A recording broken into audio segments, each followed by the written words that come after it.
మరోసారి భారీ వర్షాలు కురుస్తున్నాయి. ఇటీవలే కురిసిన కొండపోత వర్షాలతో దుబాయ్ అతలాకుతలమైంది. తాజాగా మరోసారి ఎడారి దేశంలో భారీ వర్షాలు దంచుకొడుతున్నాయి. ఉరుములతో కూడిన వర్షాలు కురవడంతో అంతర్జాతీయ విమాన సర్వీసులను తాత్కాలికంగా నిలిపివేశారు. దీంతో ప్రయాణికులు విమానాశ్రయాల్లో తీవ్ర ఇబ్బందులు పడుతున్నారు. భారీ వర్షాల కారణంగా 2 రోజుల పాటు స్కూళ్లకు అక్కడి ప్రభుత్వం సెలవు ప్రకటించింది.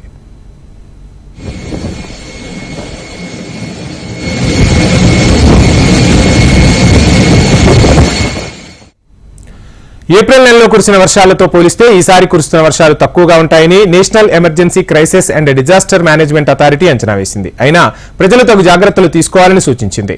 ఇప్పటికే అబుదాబిలోని పలు ప్రాంతాల్లో వర్షపు నీరు నిలిచిపోయింది.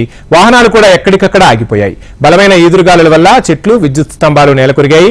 దీంతో ప్రజలు తీవ్ర ఇబ్బందులు ఎదుర్కొంటున్నారు.